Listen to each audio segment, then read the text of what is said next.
The island smelled like death before you ever saw it. That was the first thing every pilot noticed when they stepped off the transport and onto the coral-crushed runway they were already calling Henderson Field. That smell. It came at you before the heat did, before the mosquitoes, before the distant crump of artillery that had become as routine as birdsong. It was the smell of 10,000 tons of rotting vegetation steaming under a tropical sun, mingled with aviation gasoline, hydraulic fluid, cordite residue, and something else underneath all of that. Something sweetly organic and wrong. The jungle digesting itself and everything the war had thrown into it. Men, machines, ambitions. All of it composting under that relentless Pacific sky. First Lieutenant Robert "Bob" Tinkler had been on Guadalcanal for 19 days. In that time, he had flown 23 combat sorties, consumed approximately 40 pounds of canned rations, and aged what felt like 10 years. He was 24 years old. Back home in Ohio, a fact that already felt like a rumor about someone else's life, he had been the kind of young man who spent weekends fishing the Scioto River and arguing baseball statistics with his father. Now he spent his mornings calculating fuel loads and ammunition counts, and his evenings listening to the sound of Japanese destroyers shelling the airfield from the slot of water the men had taken to calling the Slot, or more formally, New Georgia Sound. The Navy called the nightly Japanese destroyer runs the Tokyo Express, and the name had stuck, the way all bitter jokes stick when they contain too much truth to be funny. Henderson Field was, by any objective measure, a catastrophe of an airfield. The Japanese had begun constructing it in the summer of 1942, and the 1st Marine Division had seized it in early August before it was finished, which meant that American mechanics and Navy Seabees had inherited a muddy, half-completed coral strip and were expected to operate a sustained air campaign from it. The runway surface was a combination of Marsden mat, the perforated steel planking the engineers had flown in, and compacted coral that turned to treacherous mud in the rain and billowing white dust in the dry spells. There was almost never an in-between. The drainage was non-existent. The revetments were sandbag walls and prayer. The maintenance facilities were canvas tarps stretched between palm trees. When it rained, and it rained with a tropical violence that seemed personal, the whole field became a shallow lake, and the aircraft sat in it up to their wheel pants like exhausted waiting birds, slowly corroding. The men who flew from Henderson Field called themselves the Cactus Air Force. Cactus was the radio call sign for the airfield, someone's idea of a joke, presumably, given that the nearest cactus was roughly 5,000 miles away. But the name fit in another way. The cactus survives in conditions that should kill it. It stores what it needs and endures. The pilots of the Cactus Air Force were doing exactly that. Surviving on short rations of fuel, spare parts, ammunition, sleep, and hope. Enduring conditions that had no right to produce a functional fighting force. And somehow, continuing to put aircraft in the sky every single day. Bob was part of a composite squadron drawn from what remained of several decimated fighter outfits, flying Grumman F4F Wildcats. The Wildcat was, to put it diplomatically, not a beautiful aircraft. It was compact and barrel-chested, with an enormous Pratt & Whitney R1-830 twin-wasp radial engine bolted to its snub nose, fixed-pitch propeller turning in front of it with a utilitarian lack of elegance. Where the Japanese Zero was all swept lines and predatory grace, the F4F looked like what it was, a flying brick wrapped in armor plate. The joke among pilots was that the Wildcat's designers had started with a safe and worked outward. The landing gear retracted manually, requiring the pilot to crank a hand pump located to the right of the seat. 27.5 full turns of the crank to get the wheels up, and God help you if you forgot and tried to pull up too quickly, because the Wildcat would simply sit down on its belly and slide to a stop, which was embarrassing in training and fatal in combat. But the Wildcat had virtues that its pilots had learned to love with the desperate affection of men who depend on something for their lives. It was extraordinarily rugged. Its self-sealing fuel tanks could absorb punishment that would have sent a Zero down in flames. Its armor plate behind the pilot's seat had saved more than one man from a burst of 20mm cannon fire that should have killed him. And its 6 50 caliber Browning M2 machine guns, when they worked, a qualification that carried more weight than Bob liked to think about, could chew through an aircraft with brutal efficiency. The Wildcat's pilots had developed a set of tactics to compensate for their aircraft's relative lack of speed and maneuverability compared to the Zero. They called it the Thatch Weave, developed by Lieutenant Commander John Thatch, a defensive formation where two fighters crossed back and forth in front of each other, each protecting the other's tail, making it nearly impossible for a faster enemy to get a sustained firing solution. It required trust and communication, and the kind of situational awareness that only comes from hours of practice. And it worked well enough that the Wildcat pilots were still alive to complain about their landing gear cranks. On the morning of October 14, 1942, Bob was sitting in the cockpit of his assigned aircraft, serial number in the 4000s, which his crew chief, a compact and perpetually grease-stained Pennsylvanian named Corporal Eddie Vasquez, had taken to calling the Old Girl, with the affectionate resignation of a man who knows he is going to spend the next 12 hours doing something that should be physically impossible. The Old Girl had 412 hours on her airframe, which was 150 more than she should have had before depot-level maintenance. But depot-level maintenance was a concept that existed in manuals and not on Guadalcanal. Vasquez had been keeping her flying with spare parts cannibalized from 2 aircraft that had belly-landed in the field west of the runway, a collection of hand tools that he guarded like personal property, and an intimate understanding of the R-1830's many opinions about tropical operating conditions. Bob was running through his checklist. Not the formal printed checklist, that had gone the way of most paperwork within the first week, but the internalized sequence of checks that his body performed almost independently while his mind was somewhere else. Fuel selector valve, main. Mixture, auto-rich. Supercharger, low blower. Prop pitch, full fine. He could hear the field coming awake around him, the coughing ignitions of radial engines turning over, the shriek of a starter cart being dragged across the mat, someone shouting something about oil pressure to someone who wasn't listening. The radio crackled in his earphones with fragments of conversation from the control tower and the other pilots. The usual pre-launch chaos that sounded like bedlam and was actually a highly organized system that everyone understood. Then the siren. The field's air raid warning system was a hand-crank siren mounted on a wooden tower near the control shack. Its sound was the most distinctive noise on the island, a rising mechanical wail that cut through everything else and did something specific to the human nervous system, a thing that had no name in the medical literature, but that every man on Henderson Field knew intimately.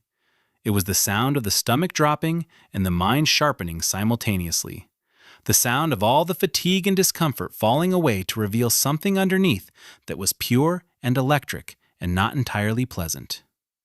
"Condition red," came the call on the radio. "Condition red. All available fighters, scramble, scramble. Bogies inbound, bearing 270, approximately 80 plus, Angels 18. 80 plus enemy aircraft. Angels 18. 18,000 feet altitude. Coming in from the west. Bob cranked his primer 3 times, hit the starter, and felt the R-1830 catch with its characteristic sound. A sound somewhere between a cough and an explosion, followed by the steady thunder of 14 cylinders finding their rhythm. The propeller blurred into a disc in front of him, and the aircraft trembled with suppressed power, straining against the chocks like a dog against a leash. He taxied to the end of the strip, falling in behind the other Wildcats that were already moving, their exhausts leaving blue smoke hanging in the humid air. The coral dust rose around them in a white cloud.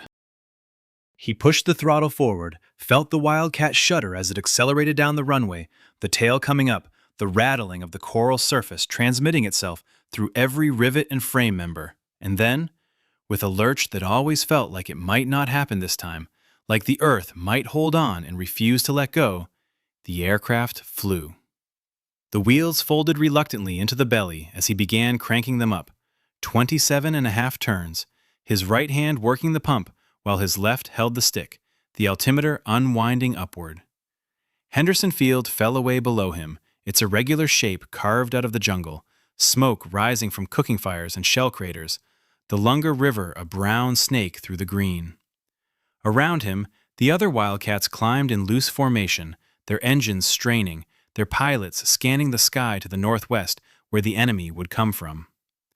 The weather was clear and brutal, the kind of Pacific October morning that would have been beautiful under any other circumstances. High cirrus clouds painted feathers across the upper sky.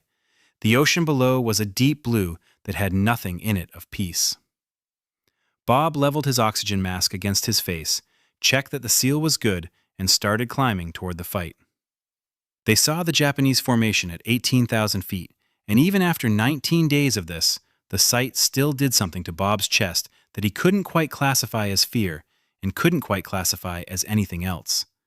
It was a precise, almost geometric arrangement, the kind of disciplined aerial architecture that spoke of men who had been flying combat over China since 1937, while American pilots were still doing lazy eights over Ohio cornfields on weekend afternoons. At the front came the Mitsubishi G4M twin-engine bombers in a tight V, their aluminum skins catching the high-altitude sun with an almost celebratory glitter. Behind them, stacked in layers above and weaving in the loose, confident patterns of men who believed themselves superior, flew their escort, Mitsubishi A6M0 fighters. The Zero. Every American fighter pilot in the Pacific had a complicated relationship with the Zero, and that relationship was built entirely on respect purchased with blood. When the war began, American intelligence had dismissed Japanese aviation technology as derivative and second-rate, a conclusion drawn from racial assumptions rather than evidence, paid for at Pearl Harbor, over the Philippines, at Wake Island, and in every early Pacific engagement where American pilots had gone up expecting amateurs and met something that chewed through their formations with horrifying precision. The A6M2 Model 21 was, in the autumn of 1942, still one of the finest fighter aircraft in the world. Its range exceeded 1,500 miles on internal fuel. Its rate of climb left the Wildcat struggling at every altitude. And its maneuverability, the quality that featured in every after-action report that haunted the dreams of men who had tried to turn with one, bordered on the supernatural.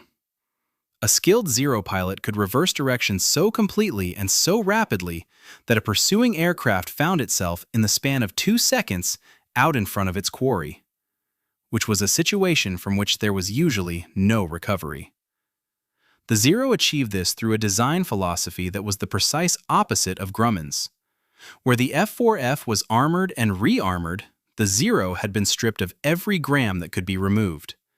No armor plate behind the pilot, no self-sealing fuel tank liners. The rubber compounds added weight, and weight was the enemy of performance. So the pilot sat over tanks that a single incendiary round could turn into a torch. The airframe itself used special extra-light aluminum alloys developed specifically for the purpose. The result was an aircraft of astonishing capability, as long as it remained intact. A Zero that had taken serious hits was often a Zero that was coming apart. The Americans had a saying, "A Wildcat can come home with half its tail shot off. A Zero comes apart if you look at it hard enough." Bob knew all of this. He had been briefed at Ava, had read what technical analyses existed, had talked it through with senior pilots over lukewarm coffee in the pre-dawn darkness of the ready tent. His understanding of it now was visceral and bone-deep. The knowledge did not make the Zero less terrifying. It simply made the terror more specific. The difference between being afraid of the dark and being afraid of the identifiable thing moving in it. "Tally-ho! Tally-ho!" The voice on the radio was flat, scrubbed clean of everything except information. "Bogies, 12 o'clock high. Angels, 18. Betties, center. Zeros stacked above and flanking. High side passes only. Do not, I say again, do not follow Zeros into a turning engagement." The repetition was not a radio malfunction. It was the closest thing to a commandment the Cactus Air Force possessed. Bob's section, himself and his wingman Ensign Carl Pittman, a 22-year-old Georgian who flew with an almost unsettling calmness, climbed to gain position above the bombers. The Bettys were impressive in their own right. Their range approached 3,000 miles, which was how Japan was projecting air power over Guadalcanal from bases as far as Rabaul. But that range came at a cost. The G4M's unprotected fuel tanks and light construction made it dangerously combustible, and its own crews had given it a nickname, Hamaki, cigar, for the way it burned. The Wildcats attacked in diving passes from above and to the side. Come in fast, fire a brief burst into the wing root or engine nacelle, push through, extend away before the escorting Zeros reacted. In practice, the Zeros reacted faster than any reasonable expectations suggested they should, and the margin between completing an attack run and being shot at from behind was measured in fractions of a second. Bob rolled in on his first pass and came down at roughly 30 degrees, airspeed climbing past 270 miles per hour as the Wildcat's weight built velocity the lighter Zero couldn't match in a dive. He had a Betty's port engine in his gun sight ring and squeezed the trigger at 300 yards. All 6 50 caliber Brownings fired together, a continuous tearing roar, the smell of burned propellant cutting through his oxygen mask, tracer rounds walking across the left wing and finding the engine nacelle. Orange fire appeared at the cowling and began to lengthen. He pushed forward, dove underneath the formation, pulled out at 14,000 feet with every rivet complaining about the load factor. Then climbing again. Always climbing. Altitude burned in an attack run had to be rebuilt before the next one, and altitude was life. He found Pittman still with him, a waggle of wings, the universal signal for, "I'm here, I'm good." And they climbed back toward the general melee, which had by this point dissolved from coherent tactics into three-dimensional chaos. Aircraft everywhere, tracers cutting white lines across the blue in every direction. The radio a wall of overlapping voices requiring constant mental filtering. At 15,000 feet, Bob saw a Zero settling onto Pittman's tail. Pittman hadn't seen it. The Zero was 200 yards behind him and closing, nose dropping slightly as the pilot brought his guns to bear. Bob was out of position, too far left for a clean crossing shot. He could call a break, or he could cut across and put himself between the Zero and his wingman. He was already moving before he finished the calculation. "Zero on your 6, Carl! Break left! Coming across!" Pittman's Wildcat snapped hard left. The Zero pilot swung his nose toward the new threat, toward Bob, and suddenly they were converging head-on at a combined closing speed of over 500 miles per hour, the enemy aircraft centered in Bob's gun sight ring. He squeezed the trigger. Nothing. Again. Nothing. Master arm on, breakers in, ammunition showing, everything correct, nothing working. The guns had jammed. Somewhere in the mechanical complexity of 6 Brownings and their feed systems, something had seized under the stress of high-G maneuvering. It happened on early model Wildcats with a regularity that crews had long since stopped finding surprising, though never stopped finding infuriating. Bob held his course anyway. Partly calculation. Turning would expose his tail, and that was a death sentence. Partly something less rational and more fundamental. The same instinct that had sent him across to cover Pittman without completing the math. The Zero held its course. The distance collapsed. The enemy aircraft grew in his windscreen from silhouette to shape to something very large and very close. At the last possible instant, the Zero pilot pulled up and right, a sharp, contemptuous maneuver, the gesture of a man who has decided this particular engagement isn't worth his time. His aircraft crossed above Bob's nose. Bob felt the slipstream as a physical jolt, a buffet that rocked the Wildcat, and then the Zero was past and climbing, and Bob was through the gap, still flying, his hands shaking on the controls in a way he would not mention to anyone. No guns. still in the fight. The battle continued in every direction. That was when the second Zero found him. The second Zero came from above and behind, out of the sun. The oldest trick in aerial combat, as old as the Fokkers and Nieuports of the last war, and still devastatingly effective because the geometry of it was simply sound. You attacked from the direction your enemy could not look. The sun over the Solomon Islands at mid-morning was a white furnace that bleached the sky around it into blindness, and anything approaching from that quadrant was invisible until it was already firing. Bob knew it was there because his mirror showed him a shape resolving out of the glare. Not a recognizable aircraft yet, just a darkening in the brightness, a shadow with intent. He broke hard right before his conscious mind had fully processed what he was seeing. The Wildcat snapping into a tight turn that pressed him down into the seat with 3.5 times the force of gravity, the edges of his vision going gray as blood drained from his head toward his feet. The Zero's opening burst went wide, tracers floating past his left wingtip with that deceptive laziness that meant they had nearly killed him. The Zero followed him into the turn. This was the situation the tactical manuals addressed with the kind of careful, measured language that meant, if you are here, things have gone seriously wrong. A Zero in a turning fight with a Wildcat was not a contest. It was an execution on a timeline. The A6M could sustain a tighter turn radius at virtually every speed, which meant that every second of turning allowed the enemy to gain angle, to slide further around toward the 6 o'clock position, to bring his nose to bear. Bob's only options were to tighten his turn until the Wildcat shuddered on the edge of a high-speed stall, which bought time but not survival, or to change the geometry of the fight entirely, to do something the Zero pilot wasn't expecting. He rolled inverted and pulled.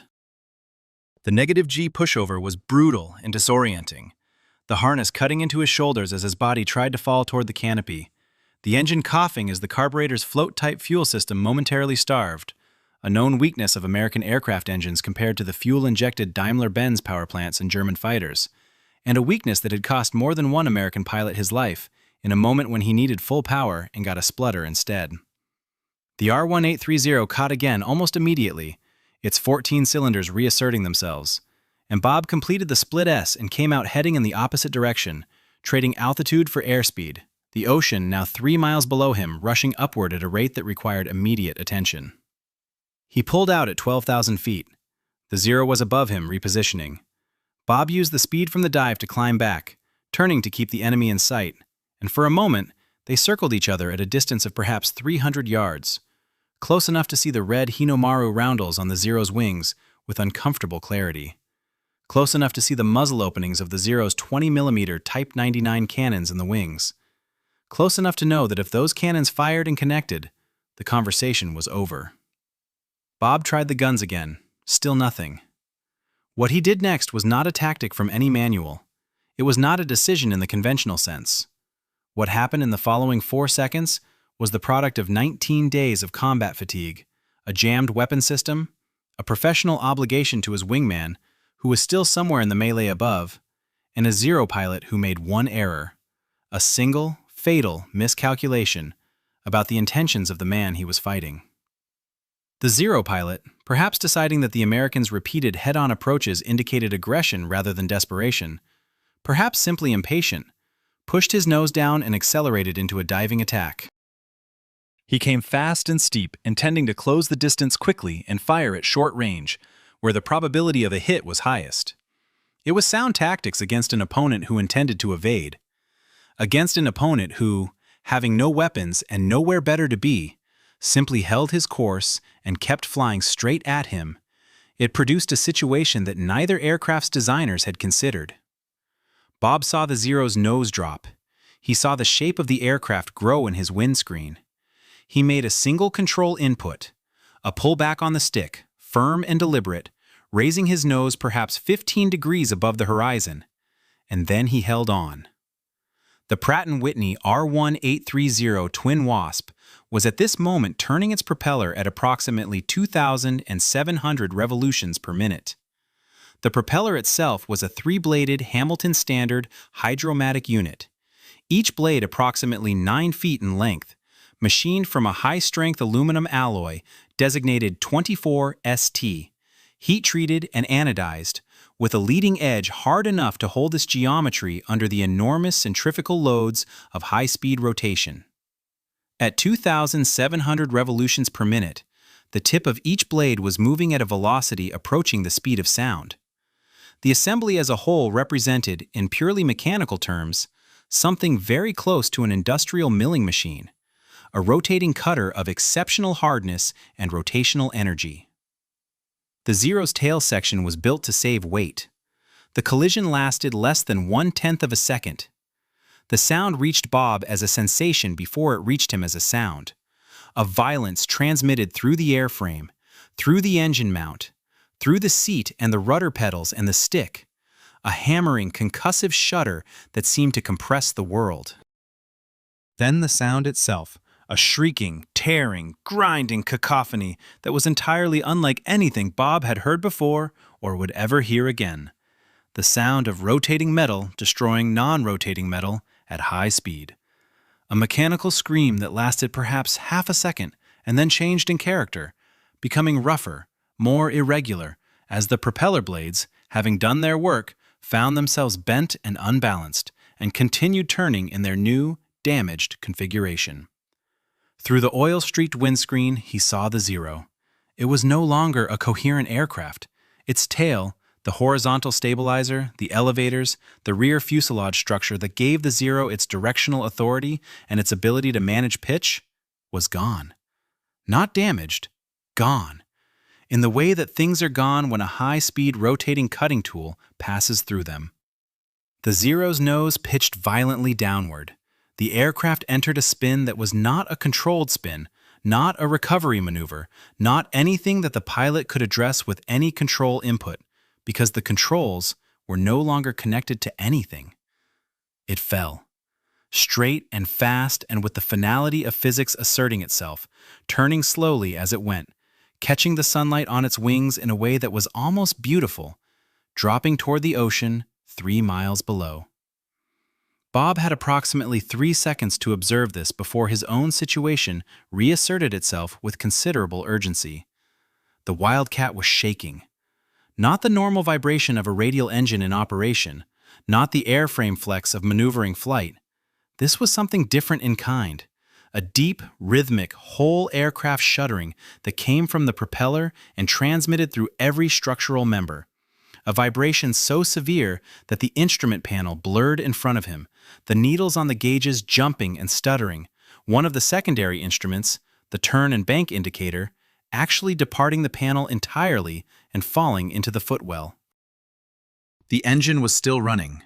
The R1830's 14 cylinders were still firing in their sequence, still turning the damaged propeller, which was now a 3-bladed assembly with each blade bent at a different angle and in a different plane, a piece of precision equipment that had become something else entirely. The engine temperature gauge was climbing. The oil pressure gauge was fluctuating in a way that suggested the engine was trying to tell him something important. He was at 11,000 feet. Henderson Field was approximately 40 miles to the southeast. The Pacific Ocean was below him in every direction, deep blue and very large, and full of things that would kill him if he went into it. Bob Tinkler pointed his aircraft southeast and began the longest 40 miles of his life. The first thing he did was assess, because assessment was what training gave you when instinct wanted to panic. The propeller was bent. That much was certain from the vibration alone. He couldn't see it directly from the cockpit, but he could feel exactly what it was doing through the stick and through the seat and through the soles of his boots on the rudder pedals. 3 blades, each now describing a slightly different arc than the others, each contributing a slightly different force vector to the rotating assembly, and the sum of those mismatched forces was a vibration that the airframe was absorbing in the way that airframes absorb things they were never designed to absorb, reluctantly and with audible complaint. The engine mount was taking the worst of it. The Wildcat's engine mount was a welded steel structure that attached the R1830 to the forward fuselage, And it was, like everything on the F4F, overbuilt to a degree that Grumman's engineers had probably considered excessive, and that Bob was now profoundly grateful for. If the mount failed, the engine would separate from the aircraft. That would end the flight in a way that left no room for discussion. He throttled back carefully. Full power was demanding maximum torque from an assembly that was already under stress it had not been designed for, and reducing power reduced the vibration perceptibly. Not eliminated it, nothing was going to eliminate it, but reduced it from something that felt like impending structural failure to something that merely felt catastrophic. The airspeed settled at 160 miles per hour indicated. Below 140, he would be approaching the Wildcat's stall speed in its current configuration, which he estimated was higher than normal given the asymmetric drag of the damaged propeller. He had perhaps 20 miles per hour of margin between flying and not flying, and he intended to keep every one of them. The oil temperature was reading high and climbing. This was the problem that mattered most. An aircraft can fly with a bent propeller if the engine keeps running. An engine stops running when it runs out of oil or when the oil it has stops doing its job because it is too hot to maintain viscosity. The R1830's oil system was robust. It was a Navy engine, designed for the kind of extended overwater operation where an engine failure was not an inconvenience, but a death sentence. But robust had limits, and the collision had almost certainly damaged something in the forward section of the engine, possibly the oil cooler, possibly a line, possibly the front seal around the propeller shaft. Oil was going somewhere it wasn't supposed to go. It was streaking back across the windscreen in thin brown lines that thickened as he watched, and the temperature gauge needle was moving with the slow, purposeful steadiness of a thing that intends to reach its destination. 40 miles to Henderson Field. At 160 miles per hour, that was 15 minutes. He got on the radio. The frequency was still chaos. The battle behind him was still in progress, voices overlapping. But he found a gap and transmitted. "Cactus, this is Blue 4. I am inbound, bearing 315 from the field, Angels 9 and descending. I have engine damage and propeller damage. Request field clear for emergency landing." A pause. Then the controller, whose voice carried the particular flatness of a man who had handled too many of these calls to find them remarkable. "Blue 4 Cactus, field is clear. Say your status." "Propeller strike on a 0. Engine is running. Oil temp is high and rising. I don't know how long I've got." Another pause. "Copy, Blue 4. We'll have the crash crew standing by. What's your altitude?" 8,000 and coming down. I'd rather arrive too high than too low." "Understood. Come on home." Come on home. 4 words that contained everything: the distance and the uncertainty and the specific hope of a man trying to thread the needle between a failing engine and a runway he could not yet see. Bob kept his eyes moving in the instrument scan that training had made automatic. Airspeed, altitude, engine temperature, oil pressure, heading. The oil pressure was still in the green, but the needle had developed a tremor, an oscillation that hadn't been there before. And oscillating oil pressure meant air in the lines or a failing pump or both. And either of those things meant the clock was running. He was over water. All around him and below him was the Coral Sea and the approaches to Iron Bottom Sound, the body of water between Guadalcanal and Florida Island that had acquired its grim nickname from the quantity of ships already resting on its floor, American and Japanese alike, sent down in the naval engagements that had been running parallel to the air campaign since August. The water was very blue and very clear, and from 8,000 feet you could see the coral formations beneath the surface in the shallower areas, pale shapes under the blue like bones under skin. He did not want to go into that water. The parachute was there. He was sitting on it, the standard seat pack configuration used in naval aviation, a 24-foot flat circular canopy that would open reliably and deposit him in the ocean inside of 4 minutes from this altitude. Standard procedure for an engine failure over water was to bail out rather than attempt a ditching. because a Wildcat's ditching characteristics were officially described as poor, which was the Navy's way of saying that when an F4F hit the water at flying speed, its nose dug in and the aircraft flipped, and the pilot generally did not have time to egress before it sank. But bailing out put him in water that contained sharks. The presence of sharks in these waters was not a supposition. It was a documented fact that the survival briefings addressed, with a directness that Bob had found at the time admirably honest. And it put him within range of Japanese patrol craft that worked the slot regularly. Being fished out of the water by a Japanese destroyer was not a desirable outcome.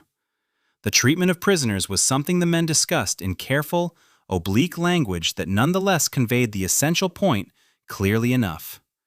He stayed with the aircraft. At 5,000 feet, he picked up the coastline of Guadalcanal, the dark green mass of it rising from the water, the mountains in the interior lost in cloud, the northern coastal strip where Henderson Field sat invisible among the trees and scrub. He couldn't see the runway yet, but he knew where it was, and he adjusted his heading 2 degrees right and began a shallow descent that he intended to turn into a straight-in approach. No energy for a standard overhead pattern. No confidence that the engine would survive the time a pattern would take. Straight in, gear down, land. He reached for the gear handle and then remembered. The Wildcat's landing gear did not simply go down. It had to be cranked down, the same hand pump that raised it, 27.5 turns in the opposite direction. Right hand off the throttle and onto the crank, which meant left hand on the stick and no hand on the throttle for 30 seconds of cranking while the aircraft was in a descent with a vibrating, overheating engine. He started cranking. The gear came down with its usual reluctance, the indicator showing unsafe for a long moment before the down and locked lights illuminated. He got his hand back on the throttle. The engine was still running. The oil temperature needle was at the top of the yellow arc, 1 increment below the red line. At 2,000 feet, he saw Henderson Field. The runway was a pale stripe cut into the green, its Marston matte surface catching the sun. He could see vehicles parked along the edge, the crash crew, as promised, and what looked like a small crowd of men standing near the control shack, which meant word had gotten around, which meant people had come to watch. He found that he didn't mind. If the engine quit now, he was close enough to glide in, probably. The margins were thin, but they existed. He came down the glide path at 130 miles per hour, slower than he liked, the Wildcat mushing slightly in the humid air, the vibrations still shaking his vision and his hands. The engine was running on what felt like faith and the structural stubbornness of Pratt & Whitney's engineering department.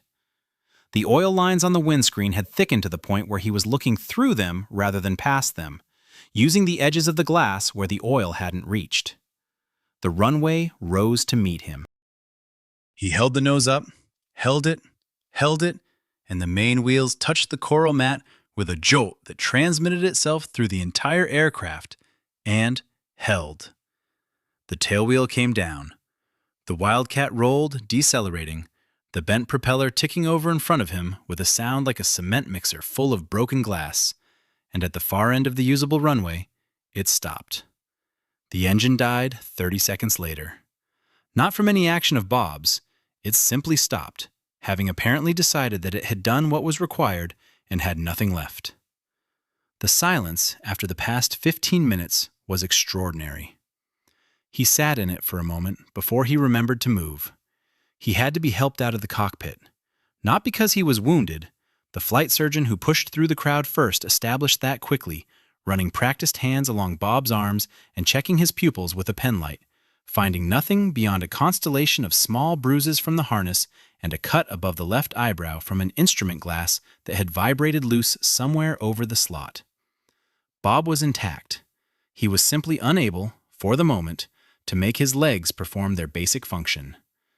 They had decided, with some justice, that they had been clenching against rudder pedals for the past 15 minutes at a tension roughly equivalent to trying to push through a brick wall, and they required a brief furlough before resuming normal duties.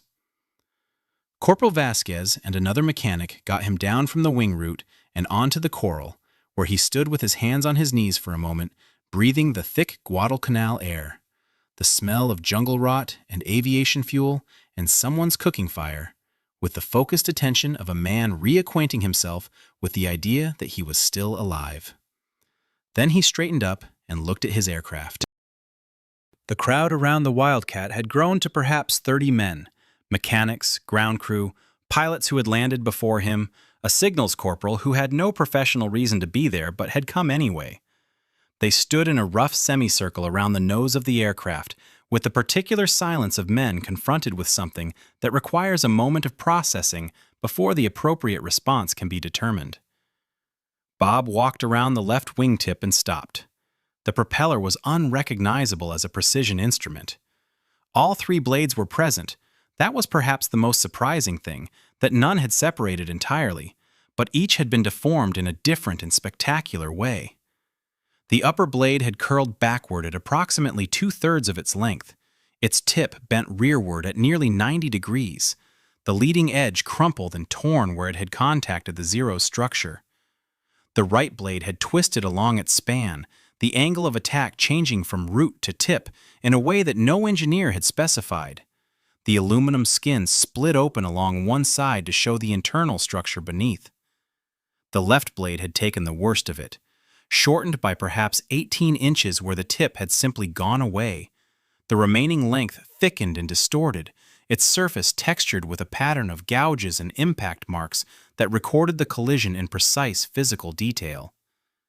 On the blades and on the engine cowling immediately behind them were fragments that did not belong to the Wildcat.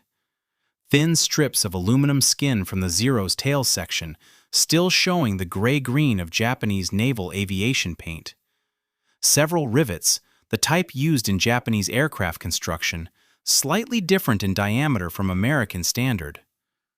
A short length of what appeared to be aluminum angle stock from a frame member. These fragments were embedded in the propeller blades, or had lodged in the gaps between the cowling and the engine mount, and they represented, in aggregate, the physical evidence of what had happened 5 miles above the Pacific Ocean 40 minutes ago.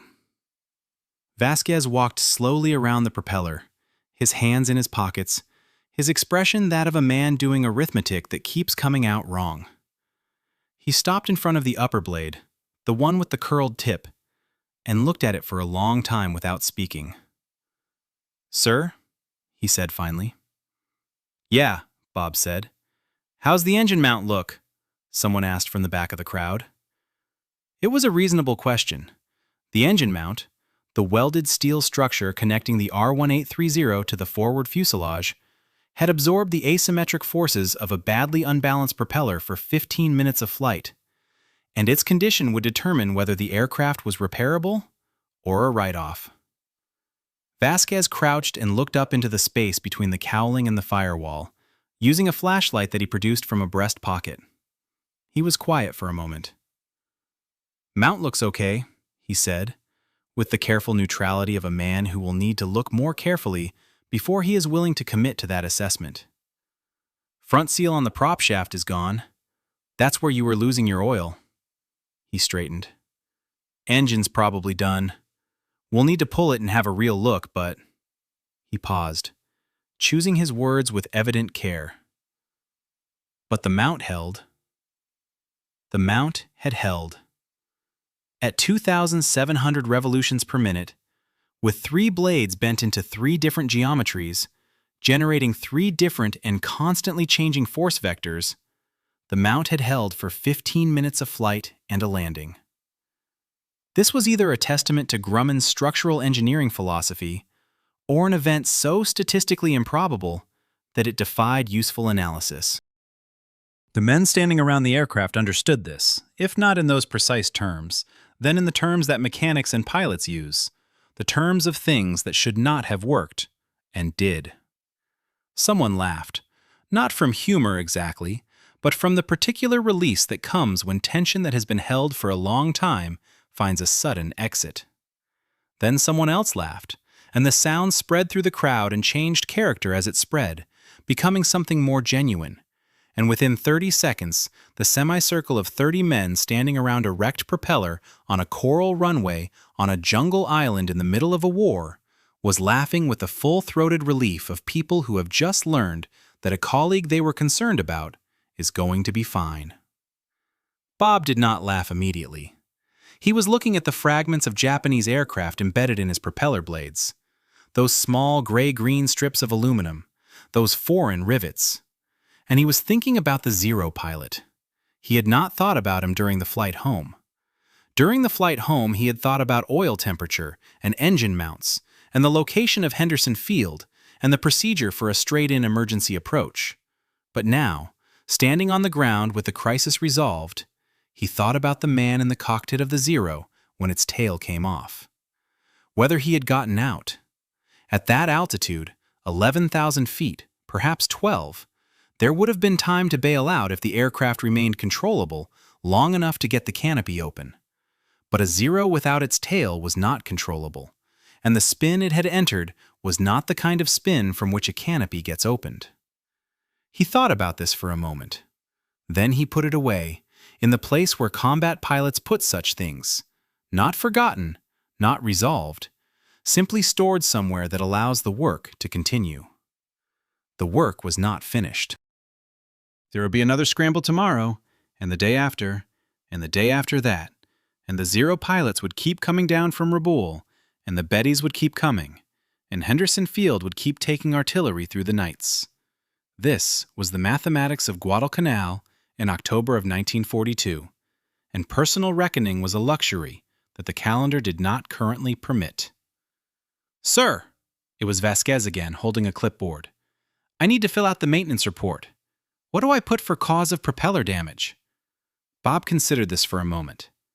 "Propeller strike," he said, "on a Zero."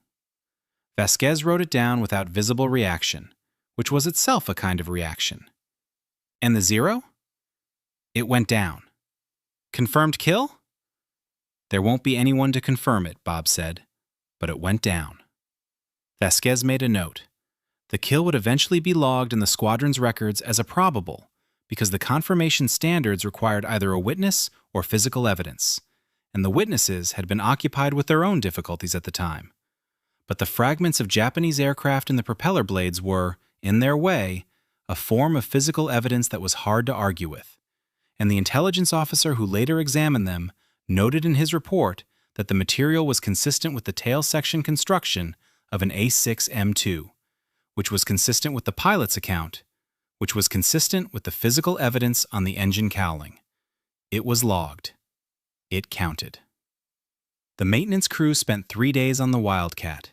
The R1830 was pulled and partially disassembled, the front seal replaced, the bearings inspected and found serviceable, the cylinders borescoped and found acceptable. The engine mount, on close inspection, showed stress marks in 2 places that the welders addressed with reinforcing gussets. A new propeller was fitted, a spare that had been flown in on a transport and which Vasquez had been hoarding against an unspecified future necessity, a habit of conservation that now paid its dividend. The gun system was examined and the jam traced to a broken extractor in the No. 3 gun, a 20-cent part whose failure had made weapons unavailable at the critical moment and had, in the roundabout logic of combat, led directly to everything that followed. The aircraft returned to service on the 4th day. Vasquez had stenciled a small silhouette of a Zero beneath the cockpit rail, the standard marking for a confirmed kill, and beneath it, in small, neat letters, the word Meatgrinder. The name spread through the squadron in the way that good names spread, without anyone deciding to spread it. Within a week, it was on the aircraft, and within 2 weeks, it was what everyone called it, and within a month, the story had acquired the slight exaggerations and narrative polish that all good stories acquire in the retelling, the specific altitudes rounded to convenient numbers, the duration of the flight extended, the damage made more spectacular with each version. But the core of it never changed, because the core of it was already more spectacular than anything an embellisher needed to add. 1 kill, 0 rounds expended. The entry in the squadron log was brief and accurate and required no elaboration. October 14, 1942. Blue 4, 1 Mitsubishi A6M2, confirmed probable, vicinity Henderson Field. Weapon employed, propeller. Bob Tinkler flew 41 more combat sorties from Henderson Field before the squadron rotated out in December. He was awarded the Distinguished Flying Cross, the citation noting his actions on October 14th in general terms that gave no hint of the specific mechanism involved, because the specific mechanism was the kind of thing that citation writers found difficult to render in official language, without it sounding like something other than what it was. What it was simple enough. A man with no weapons in an aircraft that should not have survived what it went through, over an ocean that would have killed him if he had gone into it, had made a choice to stay in the fight when the rational calculation said otherwise.